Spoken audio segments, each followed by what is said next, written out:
Hello दोस्तों, आप सभी का हमारे इलेक्ट्रीशियन चैनल में स्वागत है। दोस्तों आप हमारे चैनल को शेयर करिए, सब्सक्राइब करिए, लाइक भी कर दीजिए। दोस्तों आपका एक क्वेश्चन विद्युत वितरण से है, जिसे इलेक्ट्रिक डिस्ट्रीब्यूशन कहते हैं। विद्युत वितरण इलेक्ट्रिक डिस्ट्रीब्यूशन कहते हैं। दोस्तों विद्युत की मशीनों का गति नियंत्रण एवं अनुरक्षण, विद्युत की मशीनों का गति नियंत्रण एवं अनुरक्षण। दोस्तों यह इलेक्ट्रीशियन से मिक्स क्वेश्चन है। दोस्तों यह UPPCL TG2 और अदर एग्जाम इलेक्ट्रीशियन से पूछे जाने वाले क्वेश्चन है। दोस्तों UPPCL TG2 और अदर एग्जाम इलेक्ट्रीशियन से पूछे जाने वाले क्वेश्चन है। दोस्तों आपका यह पहला क्वेश्चन है। दोस्तों सर्किट ब्रेकर एक ऐसी युक्ति है जो किसी विद्युत वितरण परिपथ को डॉट डॉट अवस्था में तोड़ने और जोड़ने का कार्य करती है। ए सामान्य तथा असामान्य, बी देखेंगे दोस्तों सामान्य, सी असामान्य, डी लोड रहित। दोस्तों आपका इसमें आंसर है ए सामान्य तथा असामान्य। आपका अगला क्वेश्चन है दोस्तों, सर्किट ब्रेकर में तेल भरने का मुख्य उद्देश्य है। सर्किट ब्रेकर में तेल भरने का मुख्य उद्देश्य है ए अचालक प्रभाव पैदा करना, बी चारों ओर की वायु का आयनीकरण रोकना, सी युक्ति का निम्न तापमान पर प्रचालन सुनिश्चित करना, डी परिपथ के तोड़ते समय पैदा हुई चिंगारी को बुझाना और संयोजकों को ठंडा करना। दोस्तों आपका इसमें आंसर है डी परिपथ के तोड़ते समय पैदा हुई चिंगारी को बुझाना और संयोजकों को ठंडा करना। आपका अगला क्वेश्चन है दोस्तों, सर्किट ब्रेकर में दो प्रकार की ट्रिपिंग व्यवस्था उपलब्ध होती है। सर्किट ब्रेकर में दो प्रकार की ट्रिपिंग व्यवस्था होती है। ए श्रेणी अतिभार कुंडली एवं निम्न वोल्टता कुंडली। यहाँ पर बी देखेंगे दोस्तों, श्रेणी अतिभार ट्रिपिंग कुंडली एवं शंट ट्रिपिंग कुंडली, सी शंट ट्रिपिंग कुंडली एवं अधिवोल्टता ट्रिपिंग कुंडली, डी निम्न वोल्टता मुक्ति कुंडली एवं अधिवोल्टता ट्रिपिंग कुंडली। दोस्तों आपका इसमें आंसर है बी श्रेणी अतिभार ट्रिपिंग कुंडली एवं शंट ट्रिपिंग कुंडली। आपका अगला क्वेश्चन है दोस्तों, सर्किट ब्रेकर में शॉर्ट सर्किट अवस्था में ट्रिपिंग के लिए प्रयोग की गई युक्ति यहाँ पर ध्यान देंगे दोस्तों डॉट डॉट प्रकार की होती है। ए चुंबकीय एवं उष्मी, बी चुंबकीय, सी उष्मीय, डी निम्न वोल्टता। दोस्तों आपका इसमें आंसर है बी चुंबकीय। सर्किट ब्रेकर में शॉर्ट सर्किट अवस्था में ट्रिपिंग के लिए प्रयोग की गई डॉट डॉट युक्ति डॉट डॉट प्रकार की होती है चुंबकी। दोस्तों आपका राइट आंसर है। आपका अगला क्वेश्चन है दोस्तों, जिस सर्किट में देखिए दोस्तों, जिस सर्किट ब्रेकर में कोई अनुरक्षण योग्य मतलब पुर्जा नहीं होता हुआ है, जिस सर्किट ब्रेकर में कोई अनुरक्षण योग्य पुर्जा नहीं होता हुआ है। ए तेल युक्त सर्किट ब्रेकर, बी वायु दाब चालित सर्किट ब्रेकर, सी मिनिएचर सर्किट ब्रेकर, डी वायु सर्किट ब्रेकर। दोस्तों आपका इसमें आंसर है सी मिनिएचर सर्किट ब्रेकर। आपका अगला क्वेश्चन है दोस्तों, ELCB का उपयोग विशेषकर डॉट डॉट अवस्था में स्रोत को विसंयोजित करने के लिए किया जाता है। ए शॉर्ट सर्किट, बी अर्थदोष, सी ओपन सर्किट, डी अतिभार। दोस्तों आपका इसमें आंसर है अर्थदोष। दोस्तों अर्थदोष आपका राइट आंसर है। दोस्तों आपका अगला क्वेश्चन है दोस्तों, यहाँ पर ध्यान देंगे दोस्तों 250 वोल्ट से कम की वोल्टता कहलाती है। ए LT लो टेंशन जिसे कहते हैं दोस्तों, बी ST, यहाँ पर ध्यान देंगे दोस्तों ST को हाई टेंशन कहते हैं, सी MT मतलब मीडियम टेंशन कहते हैं दोस्तों, EST एक्स्ट्रा हाई टेंशन। दोस्तों आपका इसमें आंसर है ए आपका आंसर है दोस्तों LT मतलब लो टेंशन। 250 वोल्ट से कम की वोल्टता कहलाती है LT लो टेंशन कहलाती है। दोस्तों आपका अगला क्वेश्चन है दोस्तों, सामान्यतः बस बार को ध्यान देंगे दोस्तों, यहाँ पर बस बार को कहा जा रहा है, बस बार को सामान्यतः बस बार को डॉट डॉट से ऊंचाई मतलब देखिए दोस्तों अधिक ऊंचाई पर स्थापित नहीं करना चाहिए। 2.1 मीटर, बी 2.75 मीटर, सी 3.2 मीटर, डी 4.1 मीटर। दोस्तों आपका इसमें आंसर है बी 2.75 मीटर से अधिक ऊंचाई स्थापित नहीं करना चाहिए बस बार का। दोस्तों आपका अगला क्वेश्चन है दोस्तों, किसी उद्योगशाला में ध्यान देंगे दोस्तों, किसी उद्योगशाला में 100 अश्वशक्ति के लिए 3 फेज 415 वोल्ट, यहाँ पर ध्यान देंगे 100 अश्वशक्ति है और 3 फेज है, 415 वोल्ट है, 50 हर्ट्ज सप्लाई हेतु बस बार, यहाँ बस बार की बात की गई दोस्तों की धारा वहन क्षमता डॉट डॉट होनी चाहिए। ए 200 एम्पियर, बी 400 एम्पियर, सी 600 एम्पियर, डी 800 एम्पियर। दोस्तों आपका इसमें आंसर है ए 200 एम्पियर। आपका राइट आंसर है दोस्तों। आपका अगला क्वेश्चन है दोस्तों, 400 एम्पियर धारा वहन क्षमता की सिरोपरि बस बार, मतलब देखिए दोस्तों 400 एम्पियर धारा वहन क्षमता की सिरोपरि बस बार डॉट डॉट डॉट लंबाई में उत्पादित की जाती है। ए 2.44 मीटर, बी 3.0 मीटर, सी 3.65 मीटर, डी 4.0 मीटर। दोस्तों आपका इसमें आंसर है ए 2.44 मीटर। आपका अगला क्वेश्चन है दोस्तों, MCB में निम्नलिखित में से कौन सा प्रयोग नहीं किया जाता। ए चोरी रोधक क्योंकि वे सील्ड होते हैं, बी सूक्ष्म अतिधारा बचाव हेतु, सी परिपथ के नियंत्रण नियंत्रण एवं बचाव हेतु, डी रूक्ष अतिधारा बचाव हेतु। दोस्तों आपका इसमें आंसर है बी सूक्ष्म अतिधारा बचाव हेतु, सूक्ष्म अतिधारा बचाव हेतु। दोस्तों आपका ये राइट आंसर है। आपका अगला क्वेश्चन है दोस्तों, वह संरक्षी जिसे प्रोटेक्शन जिसे कहते हैं दोस्तों प्रोटेक्शन, वह संरक्षी प्रोटेक्टिव युक्ति जो निर्धारित धारा मान के 1.5 गुने मान पर 4 घंटे बाद तक भी परिपथ को नहीं खोलेगी डॉट होगी। A HRC fuse, B cartridge fuse, C परिपथ वियोजक, डी पुनः तार स्थाप्य फ्यूज। दोस्तों आपका इसमें आंसर है सी परिपथ वियोजक। दोस्तों आपका अगला क्वेश्चन है, आपको एक 3 फेज 5 एचपी प्रेरण मोटर हेतु न्यूट्रल सहित एक प्लग इन, ध्यान देंगे दोस्तों गहराई से, दोस्तों आप गहराई से देखेंगे, ध्यान देंगे दोस्तों, हेतु न्यूट्रल सहित एक प्लग इन बॉक्स का चयन करना है जिसके द्वारा 3 फेज 415 वोल्ट बस बार से संयोजन पक्ष की रेटिंग क्या होगी। यहाँ पर देखेंगे दोस्तों प्लग इन बॉक्स की जो है दोस्तों रेटिंग पूछ रहा है क्या होगी। 3 फेज 400, यहाँ पर देखें दोस्तों 3 फेज 5 एचपी प्रेरण मोटर हेतु न्यूट्रल सहित एक प्लग इन बॉक्स का चयन करना है। 3 फेज 5 एचपी न्यूट्रल सहित एक प्लग इन बॉक्स का चयन करना है जिसके द्वारा 3 फेज 415 वोल्ट बस बार से संयोजन प्राप्त किया जा सके। यहाँ पर देखेंगे दोस्तों प्लग इन बॉक्स की रेटिंग क्या होगी। ए 1680, यहाँ पर देखेंगे 16 एम्पियर है, टीपी है 16 एम्पियर टीएन, यहाँ पर देखेंगे दोस्तों टीपीएन 32 ए टीपीएन, यहाँ पर देखेंगे दोस्तों 32 एम्पियर टीपी। दोस्तों आपका इसमें आंसर है सी 32 एम्पियर टीपीएन होगा। दोस्तों आपका अगला क्वेश्चन है दोस्तों, ध्यान देंगे दोस्तों, विद्युत वितरण उपकेंद्र पर प्रयोग किया जाने वाला ट्रांसफार्मर डॉट प्रकार की होती है। दोस्तों आप हमारे चैनल को शेयर करिए, सब्सक्राइब करिए, लाइक भी कर देंगे। दोस्तों विद्युत वितरण उपकेंद्र पर प्रयोग किया जाने वाला ट्रांसफार्मर डॉट प्रकार का होता है। A delta, B star delta, C delta star, D इनमें से कोई नहीं। दोस्तों आपका इसमें आंसर है सी डेल्टा स्टार ट्रांसफार्मर प्रकार का होता है। दोस्तों यहाँ पर देखेंगे तो ट्रांसफार्मर डेल्टा स्टार प्रकार का होता है विद्युत वितरण उपकेंद्र पर। दोस्तों आपका अगला क्वेश्चन है दोस्तों, किस विद्युत वितरण प्रणाली में किसी विद्युत वितरण उपकेंद्र के 2 ओर से विद्युत आपूर्ति की जाती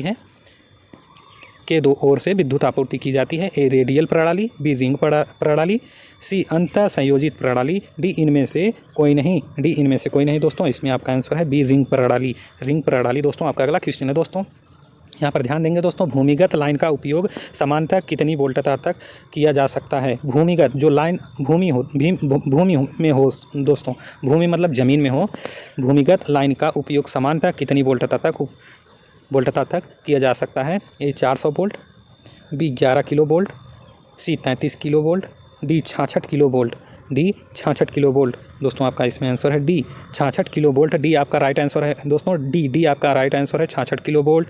भूमिगत लाइन का उपयोग सामान्यतः कितनी वोल्टता तक प्रयोग किया जाता है, 66 किलो वोल्ट तक। दोस्तों आपका अगला क्वेश्चन है दोस्तों, अतिभार अवस्था में किसी विद्युत वितरण केंद्र की अतिभार रिले प्रचलित न होने का संभावित कारण क्या हो सकता है। ए रिले कुंडली खुला परिपथ हो गई हो, बी रिले की रीढ़ जंग से जाम हो गई हो, सी रिले के यनसी संयोजक स्पार्किंग के कारण अस्थायी रूप से चिपक गए हो, डी उपरोक्त में से कोई भी कारण हो सकता है। दोस्तों आपका आंसर है डी आपका आंसर है दोस्तों, अतिभार अवस्था में किसी विद्युत वितरण केंद्र की अतिभार रिले प्रचालित न होने का संभावित, मतलब दोस्तों प्रचालित न होने का संभावित, यहाँ पर ध्यान देंगे दोस्तों, यहीं से आपका होता है शुरू। विद्युत वितरण केंद्र पर अतिभार रिले प्रचालित न होने का संभावित कारण क्या हो सकता है, उपरोक्त में से कोई भी कारण हो सकता है। यहाँ पर जो तीनों दिया गया है दोस्तों, इसमें से उपरोक्त में से कोई भी कारण हो सकता है। आपका अगला क्वेश्चन है दोस्तों, ये आपका डी आपका राइट आंसर है। यहाँ पर देखेंगे दोस्तों अगला क्वेश्चन, विद्युत वितरण उपकेंद्र आगत तथा निर्गत लाइनों को नियंत्रण पट्ट से संयोजित करने के लिए प्रयुक्त वायरिंग होती है। ए कंड्यूट पाइप प्रकार की, बी बस बार प्रकार की, सी सील्डेड केबल प्रकार की, डी नंगे तारों वाली। दोस्तों आपका इसमें आंसर है बी आपका आंसर है दोस्तों, बस बार प्रकार की। दोस्तों आपका अगला क्वेश्चन है दोस्तों, विद्युत वितरण की, यहाँ पर ध्यान देंगे दोस्तों, विद्युत वितरण की 5 तार 400 वोल्ट लाइन में लघुपथ होने का कारण निम्नवत हो सकता है।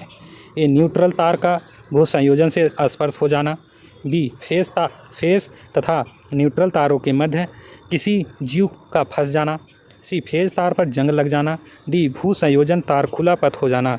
दोस्तों ध्यान देंगे, यहाँ पर आपका राइट आंसर है बी। यहाँ पर मैं क्वेश्चन एक बार फिर से पढ़ दे रहा हूँ। विद्युत वितरण की 5 तार 400 वोल्ट लाइन में लघुपथ होने का कारण निम्नवत हो सकता है। फेज तथा न्यूट्रल तारों के मध्य किसी जीव का फंस जाना, आपका अगला क्वेश्चन है दोस्तों। Horn gap thyroid oxide film आदि नाम ... के लिए प्रयोग किए जाते हैं। दोस्तों मैं पिछले वीडियो में इस क्वेश्चन का दोस्तों मैं बताया हूँ, इस क्वेश्चन का आंसर मैं बताया हूँ। यहाँ पर क्या किया गया है दोस्तों, यहीं पर उसका उल्टा कर दिया है, उसी का उल्टा कर दिया है क्वेश्चन का। हार्न गैप थायराइड, यहाँ पर 2 और जोड़ दिया गया, यहाँ पर ये जोड़ दिया गया और थायराइड जोड़ दिया गया। हार्न गैप थायराइड, यही तो सीखना है दोस्तों नए शब्दों का। Horn gap thyroid oxide film आदि नाम ... के लिए प्रयोग किए जाते हैं। SCR बी शक्ति ट्रांजिस्टर, सी तड़ित चालक, डी केबल की किस्म। दोस्तों आपका आंसर है सी तड़ित चालक। आपका अगला क्वेश्चन है दोस्तों। यदि सिलिकॉन डायोड युक्त बायस्ड, दोस्तों आप हमारे चैनल को जरूर से सब्सक्राइब कर लेंगे जिससे कि वीडियो का नोटिफिकेशन आपको मिलता रहेगा, दोस्तों। यदि सिलिकॉन डायोड युक्त बायस्ड धनात्मक समानांतर डायोड क्लीपर परिपथ में बायस वोल्टेज EB का मान 0 हो तो का वोल्ट का मान, यहाँ पर देखेंगे दोस्तों मान होगा, यहाँ पर देखेंगे दोस्तों ये मान है।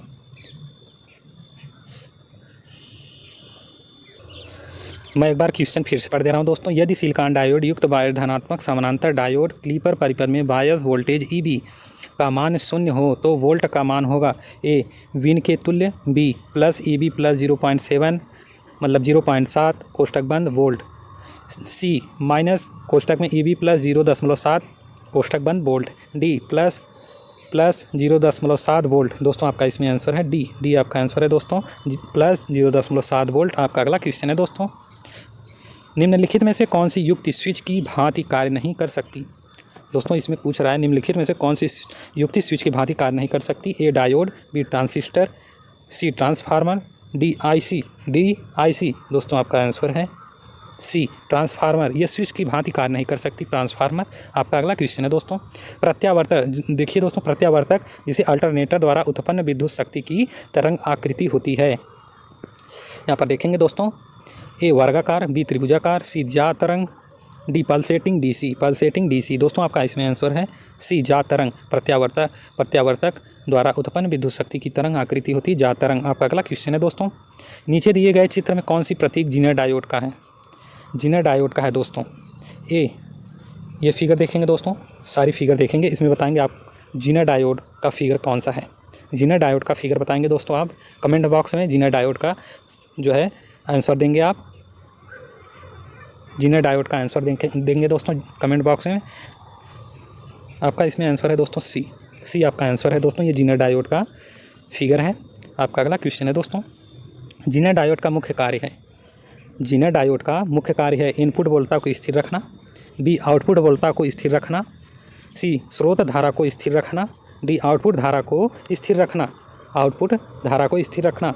दोस्तों आपका इसमें आंसर है आउटपुट वोल्टता को स्थिर रखना। आपका बी राइट आंसर है दोस्तों। जीनर डायोड का मुख्य कार्य है आउटपुट वोल्टता को स्थिर रखना। आपका अगला क्वेश्चन है दोस्तों। जीनर डायोड को सदैव ... अवस्था में संयोजित किया जाता है। A forward bias, B reverse bias, C श्रेणी क्रम, D श्रेणी तथा समानांतर क्रम दोनों में पूछ रहा है दोस्तों। यहाँ पर आपका आंसर है दोस्तों रिवर्स बायस। जीनर डायोड को सदैव रिवर्स बायस में दोस्तों अवस्था में संयोजित किया जाता है, इसे आप ध्यान में रखेंगे दोस्तों। आपका अगला क्वेश्चन है दोस्तों। सीरीज रेगुलेटर में लाइन धारा स्थिर रहती है। A स्थिर इनपुट वोल्टता के लिए, B स्थिर लोड धारा और स्थिर इनपुट वोल्टता के लिए, C स्थिर लोड धारा के लिए, D स्थिर लोड प्रतिरोध के लिए। दोस्तों आपका इसमें आंसर है A स्थिर इनपुट वोल्टता के लिए, राइट आंसर है दोस्तों। आपका अगला क्वेश्चन है दोस्तों। एक इलेक्ट्रॉनिक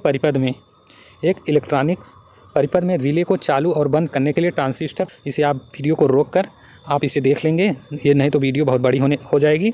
चालू और बंद करने के लिए ट्रांजिस्टर प्रयोग किया गया है। जब ट्रांजिस्टर रिले को बंद करता है तो ट्रांजिस्टर के आर पार एक उच्च वोल्टेज दिखाई पड़ता है। ट्रांजिस्टर को इस उच्च वोल्टता से कैसे बचाया जा सकता है? ए, रिले के श्रेणी में एक संधारित्र लगाकर, बी, रिले के श्रेणी में एक प्रतिरोध लगाकर, सी, रिले के समानांतर में एक प्रेरित लगाकर, डी, रिले के समानांतर में एक डायोड लगाकर।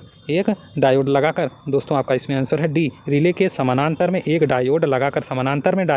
दोस्तों ये आपका राइट आंसर है। दोस्तों आपका अगला क्वेश्चन है, जीना डायोड वोल्टता नियंत्रक की सीमा धारा की वह मात्रा है जिसका वह हस्तन कर सकता है।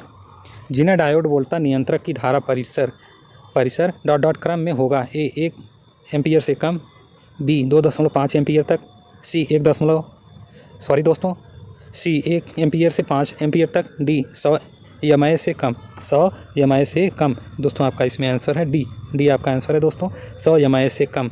आपका अगला क्वेश्चन है दोस्तों, एक श्रेणी वोल्टेज नियामक परिपथ में ट्रांजिस्टर में अधिकतम ऊर्जा खपत होती है जब ए, निवेश वोल्टेज अधिकतम हो, बी, निवेश वोल्टेज न्यूनतम हो, सी, भार धारा अधिकतम हो, डी, भार धारा तथा निवेश वोल्टेज दोनों अधिकतम हो। दोस्तों आपका इसमें आंसर है डी आपका आंसर है दोस्तों, भार धारा तथा निवेश वोल्टेज दोनों अधिकतम हो। आपका अगला क्वेश्चन है दोस्तों, श्रेणी वोल्टेज, यहाँ पर ध्यान देंगे दोस्तों, श्रेणी वोल्टेज नियामक परिपथ में जीना डायोड का, यहाँ पर देखेंगे दोस्तों, डायोड प्रयोग करने का उद्देश्य है। श्रेणी वोल्टेज नियामक परिपथ में जीना डायोड प्रयोग करने का उद्देश्य है। ए, निवेश वोल्टेज को नियमित करना, बी, श्रेणी पास ट्रांजिस्टर की बेस बायस को नियमित करना, सी, भार धारा को सीधे ही नियमित करना, डी, एमीटर धारा को नियमित